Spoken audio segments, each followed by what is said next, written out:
ಪ್ರಿಯಾಂಕಾ ಖರ್ಗೆ ಅವರಿಗೆ ಸಾಮಾನ್ಯವಾಗಿ ಮತಿಭ್ರಮಣೆ ಆಗಿರ್ಬೇಕು. ಅಂದ್ರೆ ನಾನು ಈ ರೀತಿ ಪ್ರಚಾರ ತಗೊಂಡ್ರೆ ನನ್ನನ್ನು ಸಿಎಂ ಮಾಡ್ಬೋದು, ಈ ರೀತಿ ಪ್ರಚಾರ ತಗೊಂಡ್ರೆ ನಾನು ಸಿಎಂ ಕ್ಯಾಂಡಿಡೇಟ್ ಅಂತ ಬಿಂಬಿಸ್ಕೋಬಹುದು, ನಾನು ಪ್ರಚಾರದ ಚಾಲ್ತಿಯಲ್ಲಿ ಇರ್ಬೋದು.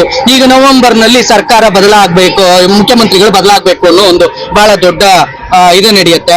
ಆಗ ನಂದು ಒಂದು ಹೆಸರು ಇರ್ಬೇಕು ಅಂದ್ರೆ ರಾಜ್ಯದಲ್ಲಿ ಅಹಿಂದ ನಾಯಕರೆಲ್ಲ ನನ್ನನ್ನ ಮೆಚ್ಚಬೇಕು, ಯಾರ್ಯಾರು RSS ನ ವಿರೋಧಿಗಳಿದಾರೋ ಅವರೆಲ್ಲ ನನ್ನನ್ನ ಬೆಂಬಲಿಸಲಿ ಅಂತ ಹೇಳಿ, ನನ್ನ ಹೆಸರು ಸಿಎಂ ನ ರೇಸ್ ನಲ್ಲಿ ಮುಂದಕ್ಕೆ ಬರಲಿ ಅಂತ ಹೇಳಿ ಮತಿಭ್ರಮಣೆಯಿಂದ ಆ ಕೆಲಸವನ್ನ ಪ್ರಿಯಾಂಕಾ ಖರ್ಗೆ ಅವರು ಮಾಡ್ತಿದ್ದಾರೆ.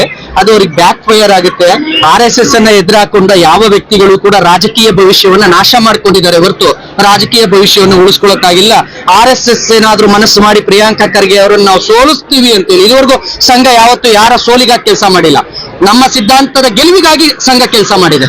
RSS ನ ಸಿದ್ಧಾಂತಗಳ ಗೆಲುವಿಗಾಗಿ ಕೆಲಸ ಮಾಡಿದೆ, ಯಾರ ಸೋಲಿಗಾಗಿ ಸಂಘ ಕೆಲಸ ಮಾಡಿಲ್ಲ.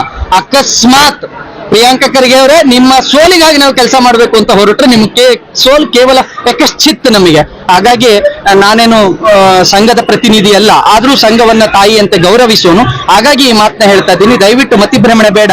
ನಿಮ್ಮನ್ನಂತೂ ಸಿಎಂ ಅಲ್ಲಿ ಸಿಎಂ ಜೊತೆಗಿರ್ತಾರಲ್ಲ ಅವರ ಆ ಪೋಸ್ಟಿಗೂ ಕೂಡ ನಿಮ್ಮನ್ನು ಸೇರಿಸ್ಕೊಳ್ಳಲ್ಲ. ಅದಕ್ಕೆ ಬಹಳ ದೊಡ್ಡ ಇದಿದೆ. ತಂದೆಯವರಿಗೆ ರಾಷ್ಟ್ರ ರಾಜಕಾರಣದಲ್ಲಿ ಸೀಟ್ ಸಿಕ್ಕಿರೋದೇ ಬಹಳ ಪುಣ್ಯ, ನಿಮಗೆ ಸಿಗೋದು ಅಷ್ಟು ಸುಲಭ ಅಲ್ಲ ಅಂತ ನಾನು ಹೇಳಕ್ ಇಷ್ಟಪಡ್ತೇನೆ.